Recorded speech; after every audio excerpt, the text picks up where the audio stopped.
My name is Elijah David, minister of the 12th Hour Apostolic Sabbatarian Congregation, Mountain High, the 12th Hour in Liberty Hill, Texas.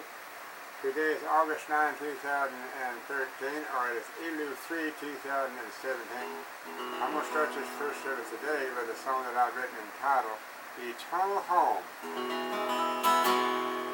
Rise from heaven, shining down, rise my pathway on the ground. Oh, let that light shine into my soul. I'll sing praises to His name, and I'll never be the same. For I made heaven my eternal home. Eternal home, where the angels sing. Eternal home, heaven ring. Eternal home, with joy divine. Eternal home, forever mine. Well, I met the Savior one day, while traveling on life's way. No truer friend could there be found. He relieved me of my care, with my heart from all despair. Now I know that I am heaven bound. Joshua is coming again, and I won't tell you, my friend, it may be in a day not too long from now. It may be sooner than you think, it could be within a wink. Make sure that you are heaven bound. Well, without end, you're coming soon. Won't you get ready for impending doom? Won't you get ready to get everything right that was wrong? And when the Savior does appear, we shall meet Him in the air, joining with the angels around that great white throne. Eternal home, where the angels sing. Eternal home, oh heaven ring. Eternal home, with joy divine. Eternal home, forever mine. Eternal home, forever mine. All given at Sinai. We're going to deal with Exodus chapter 19 to begin with. We're going to deal with the 27th chapter of Patriarchs and Prophets by the Ellen G. White, Seventh-day Adventist, prophetess. It says, soon after the encampment of Sinai, Moses called up into the mountain to meet with the Yahweh Elohim alone. He climbed the steep and rugged path and drew near unto the cloud that marked the place of the Yahweh's presence. Israel is now to be taken into a close and peculiar relation with the Most High, to be incorporated as a church and a nation with the government of the Elohim. For the message unto the Moses was for the people was. You have seen what I did unto the Egyptians, and how I bare you on eagle's wings, and brought you unto myself. Now therefore, if you will obey my voice indeed, and keep my covenant, then you shall be a peculiar treasure unto me above all people, for all the earth is mine, and you shall be unto me a kingdom of priests and an holy nation. Moses returned unto the camp, and having summoned the elders of Israel, he repeated unto them the divine message. Their answer was, all that the Yahweh has spoken, we will do. Thus they entered into a solemn covenant with the Yahweh, pledging themselves to accept him as their ruler, by which they became, in a special sense, the subjects of his authority. Again, the leader ascended into the mountain. And the Yahweh said unto him, Lo, I come unto thee in a thick cloud, that the people may hear when I speak with thee and believe thee forever. When they met with the difficulties in the way, they were disposed to murmur against Moses and Aaron, and accused them of leading the host of the Israel from Egypt to destroy them. The Yahweh would honor Moses before them, that they might be led to confide in his instructions. Elohim purposed to make the occasion of speaking his law a science of the awful grandeur and in keeping with its exalted character. The people were to be impressed that everything connected with the service of Elohim must be regarded with the great reverence. Yahweh said unto Moses, Go unto the people and sanctify them today and tomorrow, and let them wash their clothes and be ready against the third day. For the third day, the Yahweh will come down in the sight of all the people upon the Mount Sinai. During these intervening days, all were to occupy the time in the solemn preparation to appear before the Elohim. For their person and their clothing must be freed from the impurity. And as Moses should point out their sins, they were to devote themselves unto the humiliation, fasting, and prayer, that their hearts might be cleansed from the iniquity. For the preparations was made according unto the command, and in the obedience unto a further injunction, Moses directed that a barrier be placed about the mount, that neither man nor beast might intrude upon the sacred precinct. If any venture so much as to touch it, the penalty was instant death. On the morning of the third day, as the eyes of all the people were turned toward the mount, his summit was covered with a thick cloud, which grew more black and dense, sweeping downward until the entire mountain was wrapped in the darkness and awful mystery.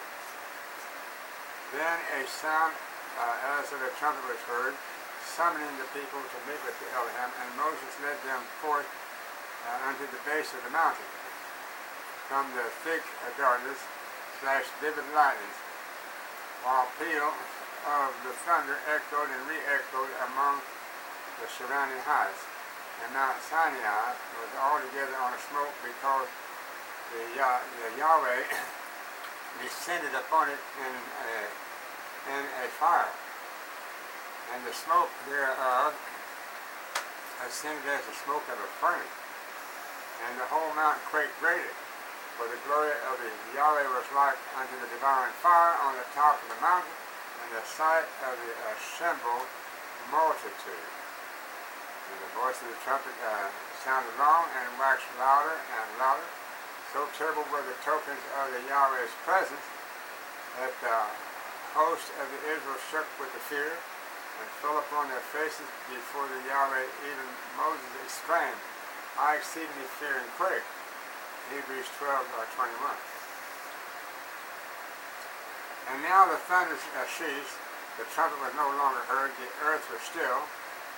There was a period of the solemn silence, and then the voice of the Yahweh is heard, speaking out of the thick darkness that enshrouded him, as he stood upon the mount, surrounded by a retinue of angels.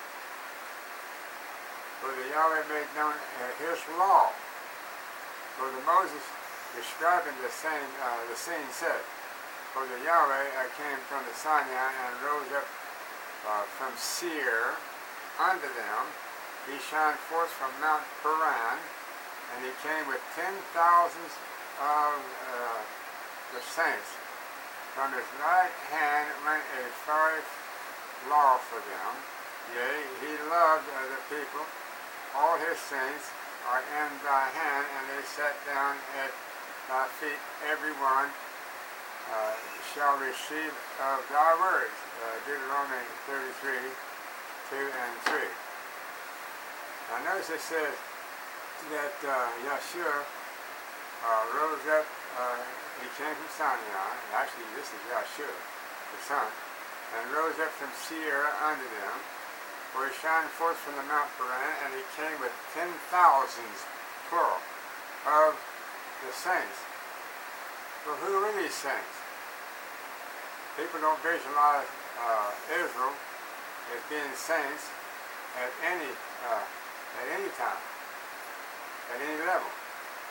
But Moses called them saints coming out of Egypt.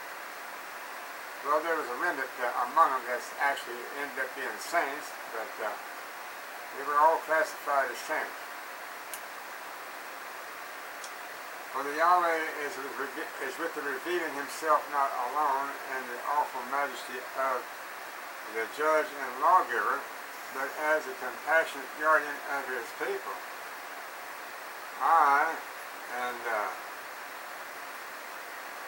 He said, I am the Yahweh thy Elohim. I am the Yahshua thy Savior, which have brought thee out of the land of Egypt, out of the house of bondage. Now, indeed, it was the Yahshua the Son that brought them out of Egypt. He's that rock in the cloud, according to Paul, and he's the one that led them out of Egypt with that cloud. He whom they had already known as their guide and deliverer, who had brought them forth from Egypt, making a way for them through the sea, and overthrowing Pharaoh and his host, who had thus shown himself to be above all the gods of Egypt. He it was who now spoke his law. For the law was not spoken at this time exclusively for the benefit of the Hebrews. For the Elohim honored them by making them the guardians and keepers of his law. And folks, that's always has been until this day. Guardians and keepers of his law. But it was to be held as a sacred trust for the whole world. For the precepts of the Decalogue are adapted unto all mankind, and they were given for the instruction and government of all. 10 precepts, brief, comprehensive, and authoritative, cover the duty of man unto Elohim, and unto his fellow man, and all based upon a great fundamental principle of love. Thou shalt love the Yahweh thy Elohim with all thy heart, with all thy soul, and with all thy strength, with all thy mind, and thy neighbor as thyself. That's in Luke 10:27. See also Deuteronomy 6:4 and 5, Leviticus 19:18. In the 10 Commandments, these principles are carried out in the detail and made applicable unto the condition and circumstances of the man. Thou shalt have no other gods before me. For the Yahweh, as the eternal self-existent, uncreated one, so in that case we're talking about the Father, himself the source and sustainer of all, is alone entitled unto the supreme reverence and worship. For the man is forbidden to give unto any other object the first place in his affections or his service. Whatsoever we cherish that tends to lessen our love for the Yahweh Elohim, or to interfere with the service due unto him, of that do we make a god. Thou shalt not make unto thee any graven image, or any likeness of anything that is in the heaven above, or that is in the earth beneath, or that is in the water under the earth. Thou shalt not bow down and thyself unto them, nor serve them. For the sacred commandment forbids the worship of the true Elohim by the images or similitudes. Many heathen nations claim that their images were mere figures or symbols by which the deity was worshipped. But Elohim had declared such worship to be sin, for the attempt to represent the eternal one by the material objects would lower man's conception of the Elohim, for the mind turned away from the infinite perfection of the Yahweh would be attracted unto the creature rather than unto the Creator. And as his conceptions of the Elohim were lowered, so would man become degraded. Honor Yahweh the Elohim and a jealous Elohim, for the close and sacred relation of the Elohim unto his people is represented under the figure of the marriage, for the idolatry being the spiritual adultery, the displeasure of the Elohim against it is fitly called jealousy. Visiting the iniquity of the fathers upon the children unto the third and fourth generation of them that hate me. It is inevitable that children should suffer from the consequences of the parental wrongdoing, but they are not punished for the parents' guilt except as they participate in their sin. It is usually the case, however, that the children walk in the steps of their parents.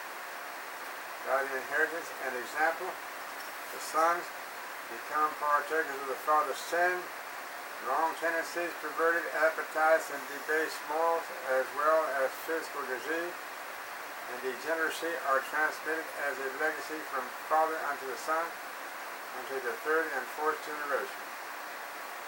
This fearful truth should have a solemn power to restrain men from the following of a course of sin. Okay, now it says, showing mercy unto thousands of them that love me and keep my commandments, and the prohibiting of the worship of the false gods. The second commandment by the implication enjoins the worship of the true God, and unto those who are faithful in his servant, mercy is promised. Not merely unto the third and fourth generation, as in is the wrath threatened against those who hate him, but unto the thousands of the generation. Thou shalt not take the name of the Yahweh thy Elohim in vain, for the Yahweh will not hold him guiltless that taketh his name in vain. What does it mean to take his name in vain? Well, I was raised up to understand that God was his name. When I hear people using that word God and then they put that damned on the end of it, my brother, older brother, he is notorious. That was part of his language, was using that pagan title of God and putting that word damned on the end of it. And I always thought that was taking the Yahweh's name in vain. Well, that's blasphemy, all right. But taking his name in vain. Now, folks, get a hold of this. The children of Israel came to Sinai, and they agreed to enter into the covenant that Yahweh had given unto them through Moses. And they specifically stated, all that the Yahweh has said we will do. And then by the time they got to Kadesh Barnea, this is a short journey from Sinai, they apostatized. I mean, they went into idolatrous worship. They had Aaron, the brother of Moses, coerced him into making him a golden calf so that they could worship the golden calf and swear that that calf is what's going to lead them back down to Egypt. That's taking Yahweh's name in vain. That's taking the Son's name in vain. You ever hear of vain worship? Have you ever heard of somebody making a big to-do over the way that their hair was cut, and they couldn't do nothing about it now? It's already been done, but nevertheless, because they may be so very vain in their heart that they serve self, and they're so particular how self appears. And if something is not done just right on their body, they show their vanity. They show their vainness. Okay. Shows you how truly carnal and fleshly you really are when you let these vain things have the preeminence in your life. Let us continue. For this commandment not only prohibits false oaths and common swearing, but it forbids us to use the name of the Elohim in a light or careless manner, without regard unto its awful significance. By the thoughtless mention of the Elohim in the common conversation, by the appeals unto him in the trivial matters, and by the frequent and thoughtless repetition of his name, we dishonor him. Holy and reverend is his name. Psalm 111, verse 9. All should meditate upon his majesty, for his purity and holiness, that the heart may be impressed with a sense of his exalted character, and his holy name should be uttered with a reverence and solemnity. Remember the Sabbath day to keep it holy. 6 days shalt thou labor and do all thy work, but the seventh day is the Sabbath. And the Yahweh Elohim in it thou shalt not do any work, thou nor thy son, nor thy daughter, thy manservant, nor thy maidservant, nor thy cattle, nor thy stranger that is within thy gate. For in the 6 days Yahweh made the heaven and earth, the sea, and all that in them is, and rested the seventh day. Wherefore Yahweh blessed the Sabbath day and hallowed it. For the Sabbath is not introduced as a new institution, but as having been founded at the creation. It is to be remembered and observed as the memorial of the Creator's work, pointing unto Elohim as the maker of the heavens and the earth. For it distinguishes the true Elohim from all of the false gods out there. All who keep the seventh day signify by this act that they are worshippers of the Yahweh. Thus the Sabbath is a sign of the man's allegiance unto the Elohim as long as there are any upon the earth to serve him. For the fourth commandment is the only one of all the 10 in which are found both the name and the title of the lawgiver. It is the only one that shows by whose authority the law is given. Thus it contains the seal of the Elohim affixed unto his law, as evidence of its authenticity and binding force. Elohim has given men 6 days wherein to labor, and he requires that their own work be done in the 6 working days. Acts of the necessity and mercy are permitted on the Sabbath, for the sick and suffering are at all times to be cared for. Rather, the unnecessary labor is to be strictly avoided.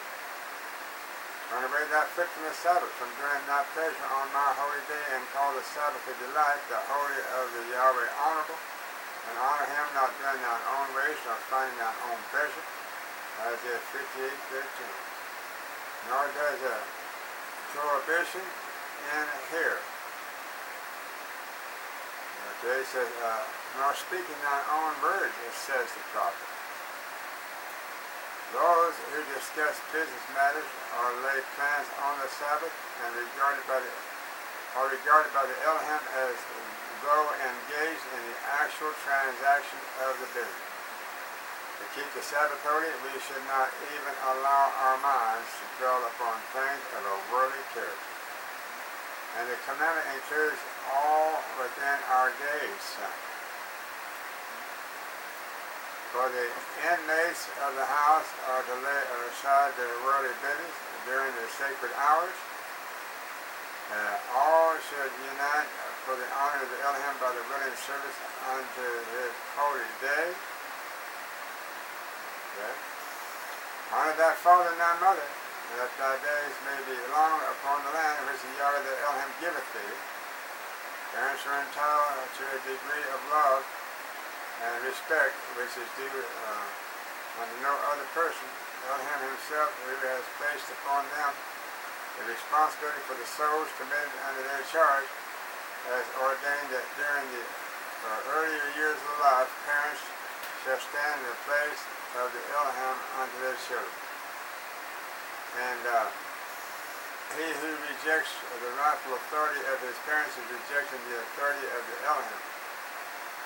For the fifth commandment requires children not only to yield respect, submission, and obedience unto their parents, but also to give them love and tenderness, to lighten their cares, to guard their reputation, and to secure and comfort them in the old age.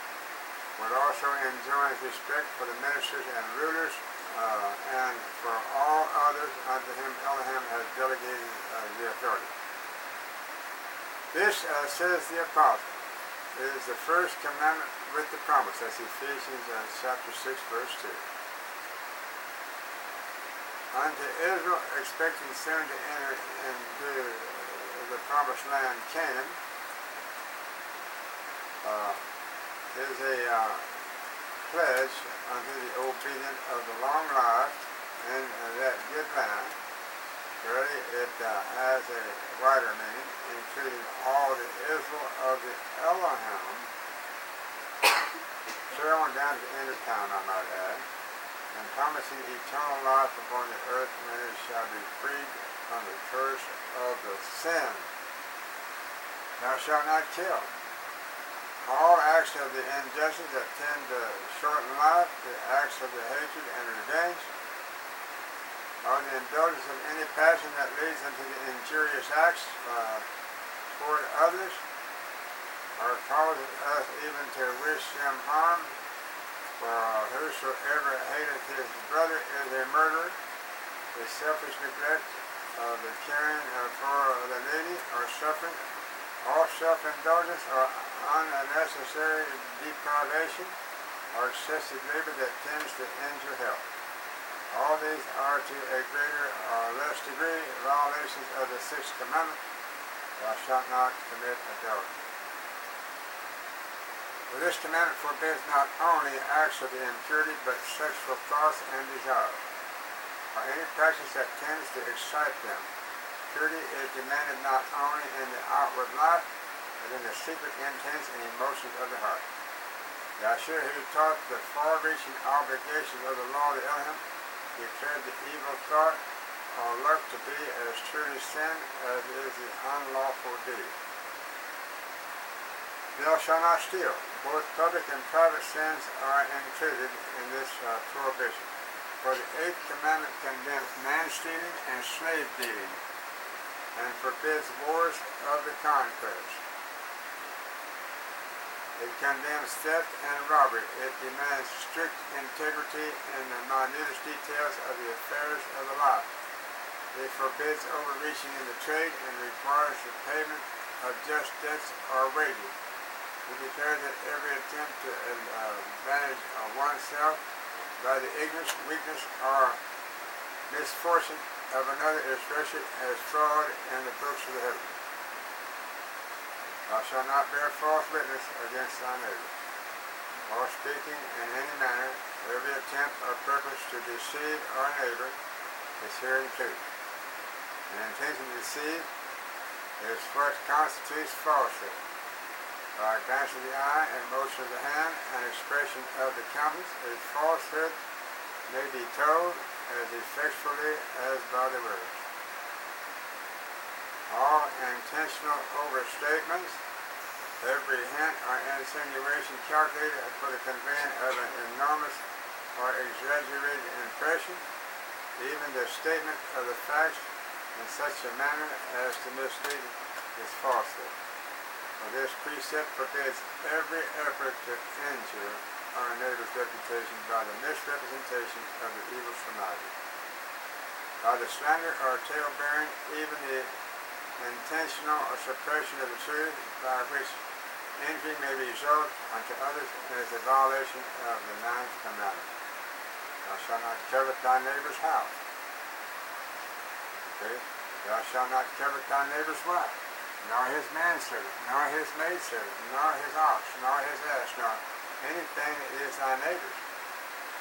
For the 10th commandment strikes at the very root of all sins, prohibiting the selfish desire from which springs the sinful act. He who in the obedience unto the Elohim's law refrains from indulging even a sinful desire for that which belongs unto another will not be guilty of an act of wrong toward his fellow creatures. Okay. Such were the sacred precepts of the Decalogue spoken amid the thunder and flame, and with the wonderful display of the power and majesty of the great lawgiver. For the Elohim accompanied the proclamation of his law with the exhibitions of his power and glory, that his people might never forget the same, and that they might be impressed with the profound veneration for the authority of the law, the creator of the heaven and earth. He will also show unto all men the sacredness, the importance, and the permanence of his law. Okay, so it says, for the people of Israel were overwhelmed with the terror. For the awful power of the Elohim's utterances seemed more than their trembling hearts could bear. For as the Elohim's great rule of the right was presented before them, they realized as never before the offensive character of the sin and their own guilt in the sight of a holy Elohim. They shrank away from the mountain in fear and awe, for the multitude cried out unto Moses, Speak thou with us, and we will hear.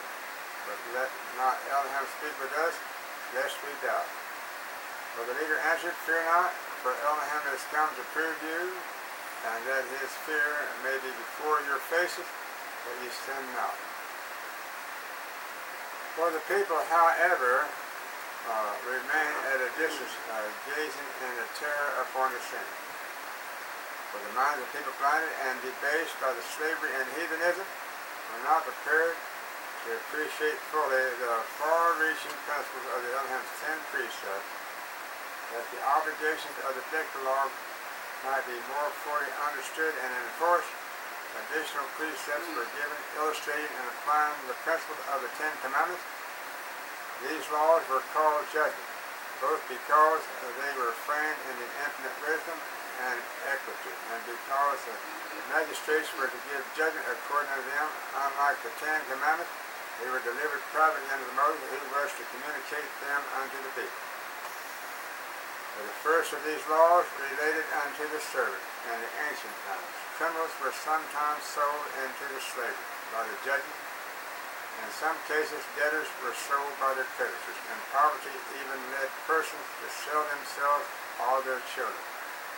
But a Hebrew could not be sold as a slave for the life.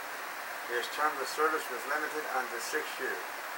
On the 7th he was to be set at liberty. Man-stealing, deliberate murder, and rebellion against the parental authority were to be punished with the death.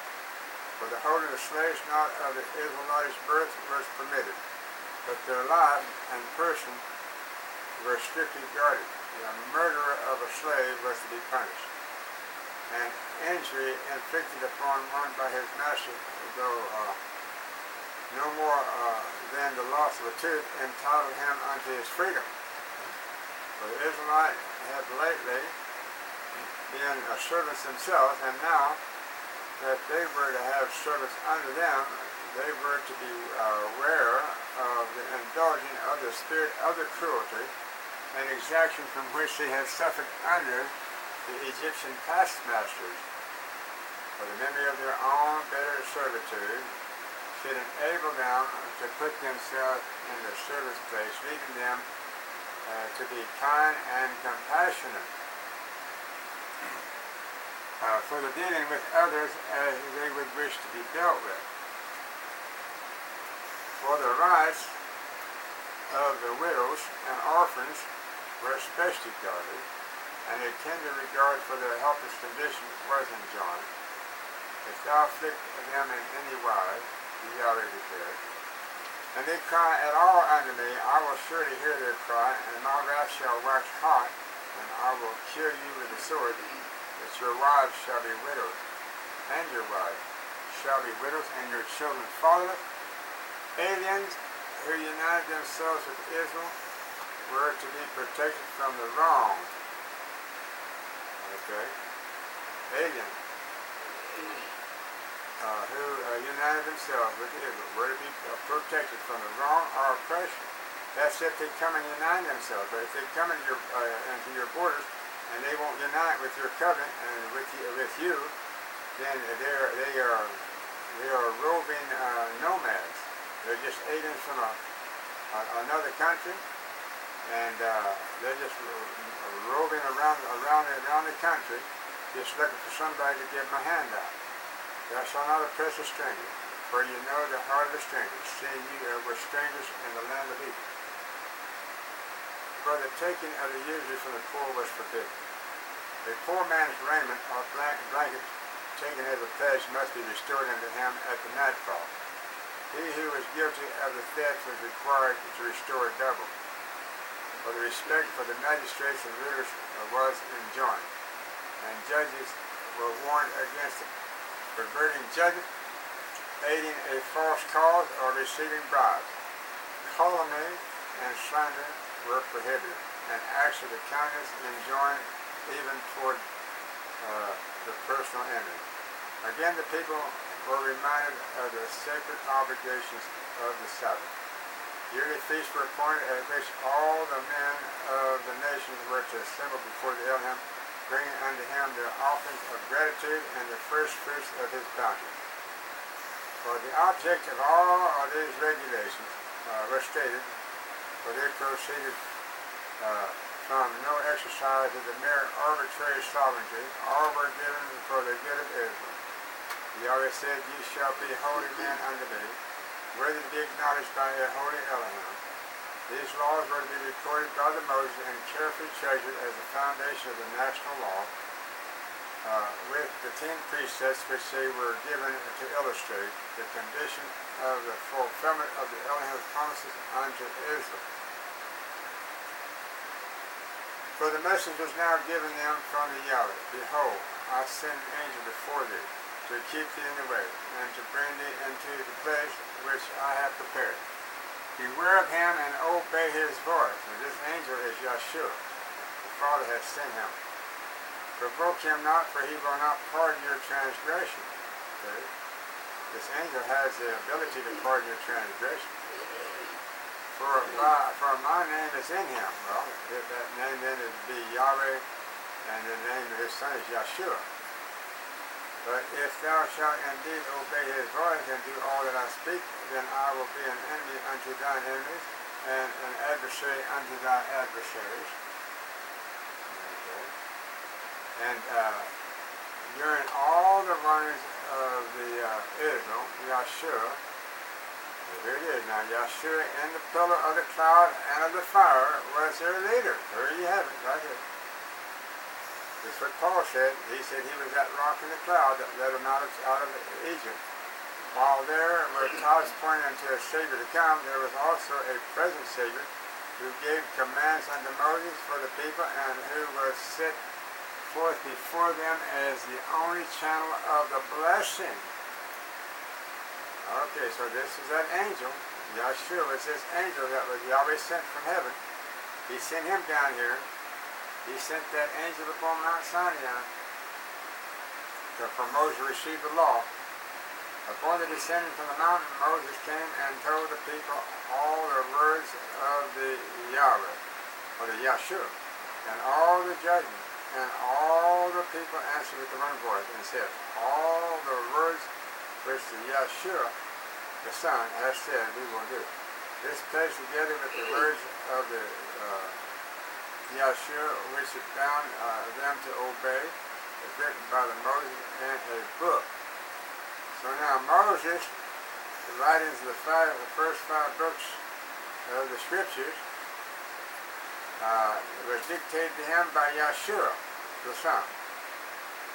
So because Yahshua is the author of the written word. In the Hebrew, Old Testament is with the name of Abaddon, and in the New Testament is with the name of Apollyon for the Scriptures. So here it is. This book right here is a book of the Lamb. These are all his commandments and statutes, and including the 7-day Sabbath code. Because he's a co-creator of the Sabbath, he's a co-creator of Adam and Eve, he's a co-creator of all the world. Go here, read Hebrews chapter 1, verse 1 and 2 on that. Then followed the ratification of the covenant. An altar was built at the foot of the mountain, and beside it 12 pillars were set up, according to the 12 tribes of Israel, as a testimony for their acceptance of the covenant. Sacrifices were then presented by the young men chosen for the service. Having sprinkled the altar with the blood of the offerings, Moses took the book of the covenant and read in the audience of the people. Thus the conditions of the covenant were solemnly repeated, and all were at liberty to choose whether or not they would comply with them. There you have it, mankind having the freedom of choice. And how many times they exercised it for the wrong reason. They had at the first promise to obey the voice of the Yahshua. So this is Yahshua, their Savior. But they had since heard his law proclaimed, and his principle had been particularized that they might know how much this covenant involved. Again, the people answered with the one accord. All that the Yahshua has said, we will do and be obedient. This is all new to them. Most that they knew before was the Father. But now they have been introduced to his Son. When Moses had spoken every precept unto all the people according to the law, he took the blood and sprinkled both the book and all the people, saying, this is the blood of the testament which Elohim hath enjoined unto you. For the arrangements were now to be made for the full establishment of the chosen nation with the Yahshua as their king. For Moses had received the command, come up unto the Yahshua, thou and Aaron and Nadab and Abihu and 70 of the elders of the Israel, and worship ye afar off. And Moses alone shall come near unto the Yahshua, the Son, while the people worship at its foot. Those chosen men were called up into the mount, for the 70 elders were to assist Moses in the government of the Israel, and the Yahshua put upon them his spirit and honored them with a view of his power and greatness. And they saw the Yahshua of the Israel. They saw who in other words, they saw the God of Israel in the form of Yahshua the Son, which has become their king. And there was under his feet as it were a paved work of sapphire stone, and as it were the body of the heaven in his clearness. They did not behold the deity, but they saw the glory of the presence. Before this they could not have endured such a scene. But the exhibition of the Elohim's power had awed them unto repentance. They had been contemplating his glory, purity, and mercy until they could approach near unto him, who was the subject of their mediation. Okay. So that Moses and his minister, Joshua, were now summoned to meet with the Elohim, and as they were to be sometime absent, the leader appointed Aaron and her assisted by the elders to act in his stead. As Moses went up into the mount, and a cloud covered the mount, and the glory of the Yahshua abode upon the Mount Sinai. For the 6 days the cloud covered the mountain as a token of the Yahshua's special presence. Yet there was no revelation of himself or communication of his will. During this time Moses remained in the waiting for a summons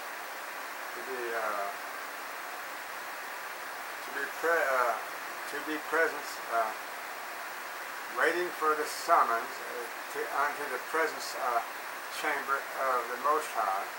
He had been directed, "Come up unto me into the mount and be there." And though his patience and his obedience were tested, he did not grow weary of the watching or forsake his post, for this period of the waiting was unto him a time of the preparation of the close self-examination. Even this favored servant of the Elohim could not at once approach unto his presence and endure the exhibitions of his glory. 6 days must be employed in the devoting himself unto Elohim by the searching of the heart, mediation, and prayer before he could be prepared for the direct communication with his Maker. On the 7th day, which was the Sabbath, Moses was called up into the cloud. The thick cloud opened in the sight of all Israel, and the glory of the Yahweh broke forth like a divine fire. And Moses went into the midst of the cloud, and gat him up into the mountain. And Moses was in the mount 40 days and 40 nights. For the 40 days tarry, and the mount did not include the 6 days of preparation. During the 6 days Joshua was with the Moses, and together they ate of the manna and drank of the brook that descended out of the mount. Verily, Joshua did not enter with Moses into the cloud, for he remained without and continued to eat and drink daily while awaiting the return of the Moses. But Moses fasted during the entire 40 days. During his stay in the mount, Moses received direction for the building of the sanctuary. It says, upon the 7th day, which was the Sabbath, Moses was called up into the cloud. For the thick cloud opened in the sight of all Israel, and the glory of Yahweh broke forth like a divine fire, and Moses went into the midst of the cloud, and gat him up into the mount. And Moses was in the mount 40 days and 40 nights. For the 40 days tarry in the mount did not include the 6 days of the preparation. During the 6 days Moses was in the mount, and together they ate of the manna and drank of the brook that descended out of the mount. But Joshua did not enter with the Moses into the cloud, for he remained without and continued to eat and drink daily while awaiting the return of the Moses. But Moses fasted during the entire 40 days. Okay, now it says, during his stay in the mount, Moses received the directions for the building of a sanctuary in which the divine presence would be specifically manifested. Let them make me a sanctuary that I may dwell among them. Exodus 25:8. Was the command of Elohim for the 3rd time. The observance of the Sabbath was enjoined. It is a sign between me and the children of Israel forever. For the Yahweh declared that ye may know that I am the Yahweh that doth sanctify you. You shall keep the Sabbath therefore, for it is holy unto you. Whosoever doeth any work therein, that soul shall be cut off from among his people. Exodus 31:17, 13 and 14. For the directions had just been given for the immediate erection of the tabernacle for the service of the Elohim, and now the people might conclude, because the object had in the view was the glory of the Elohim, and also because of their great need of a place of the worship, that they would be justified in the working at the building upon the Sabbath. To guard them from this error, the warning was given. Even the sacredness and urgency of that special work, for the Elohim must not lead them to infringe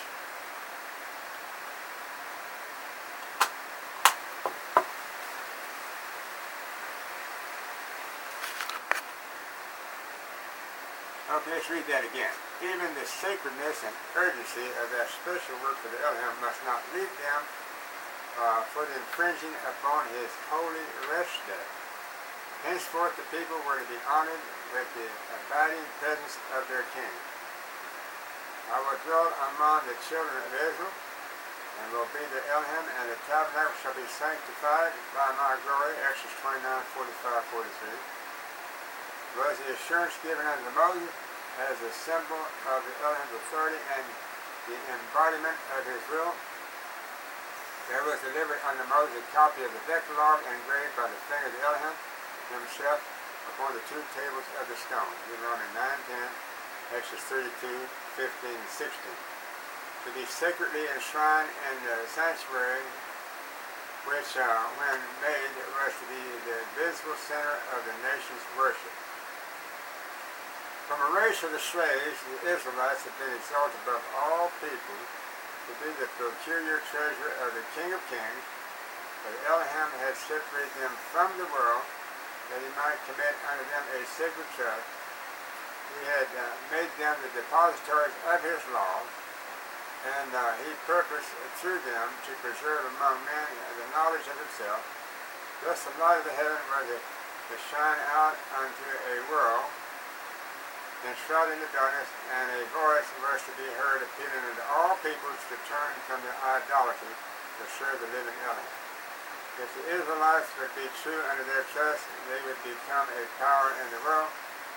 Elohim would be their defense, and he would exalt them above all other nations. This light and truth would be revealed through them, and they would stand forth under his wise and holy rule as an example of the superiority of his worship over every form of the idolatry. Okay. Well, we have about less than 10 minutes left on our study. We just finished that chapter 27. And now the chapter 28 is idolatry at the Sinai. Okay, this involves Exodus chapter 32 to 34. But I think we're going to defer that for our next study. And I believe what we're going to do here is read a little bit from the scriptures. Let's go to Exodus 31. And finish this study up. We're going to find out more about this seventh-day Sabbath, the sacredness of it. As a matter of fact, let's just go back to Genesis chapter 2. After Yahweh and Yahshua had finished the creation week, and it says, thus the heavens and the earth were finished, and all the host of them. And on the seventh day Elohim ended his work which he had made, and he rested on the seventh day from all his work which he had made. And Elohim blessed the seventh day and sanctified it, because that in it he had rested from all his work which Elohim created and made. Creation of the man and woman. These are the generations of the heaven and of the earth, which they were created, when they were created in the day that Yahweh Elohim made the earth and the heaven. And every plant of the field before it was in the earth, and every herb of the field before it grew. For the Yahweh Elohim had not caused it to rain upon the earth, and there was not a man to till the ground. But there went up a mist from the earth, and watered the whole face of the ground. And the Yahweh Elohim formed man of the dust of the ground, and breathed into his nostrils the breath of life, and man became a living soul. And the Yahweh Elohim planted a garden eastward in the Eden, and there he put the man whom he had formed. And out of the ground made the Yahweh Elohim to grow every tree that is pleasant unto the sight, and good for the food. The tree of the life also in the midst of the garden, and the tree of the knowledge of the good and evil. And a river went out of the Eden to water the garden, and from thence it was parted, and became into the forehead. The name of the first is Pison, P-I-S-O-N. And that is it which compasses the whole land of the Havilah. where there is gold. And the gold of that land is good. There is bdellium and the onyx stone. And the name of the second river is Gihon, the same as it is it that encompasses the whole land of Ethiopia. And the name of the third river is Hiddekel. That is it which goeth toward the east of the Assyria. And the fourth river is Euphrates. And the Yahweh Elohim took the man and put him into the Garden of Eden to dress it and to keep it. Okay. So now he says, and the Yahweh Elohim commanded the man, saying, of every tree of the garden thou mayest freely eat, but of the tree of the knowledge of the good and evil thou shalt not eat of it, for in the day that thou eatest thereof thou shalt surely die. And Yahweh Elohim said, it is not good that the man should be alone. I will make him an helpmeet for him. And out of the ground the Yahweh Elohim formed every beast of the field and every fowl of the air, and brought them unto Adam to see what he would call them, and whatsoever Adam called every living creature, that was the name thereof. Okay, so and Adam gave names unto all cattle, and unto the fowl of the air, and unto every beast of the field, but for Adam there was not found an helpmeet for him.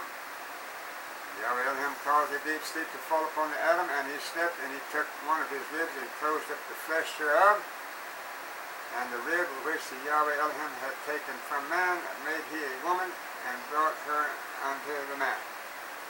And Adam said, this is now bone of my bones, and flesh of my flesh. She shall be called woman, because she was taken out of the man. Therefore shall a man leave his father and his mother, and shall cleave unto his wife, and they shall be one flesh. And they were both naked, the man and his wife, and were not ashamed. This brings to us this hour. You can contact us at the 11th hour call. And that's number 11. Click on our audio archive. We're going to close this service now with another song that I have written entitled Dusty Roads and Sandal Feet. You folks that's been listening to my tapes may have been able by now to memorize this song. I've sung it quite a few times.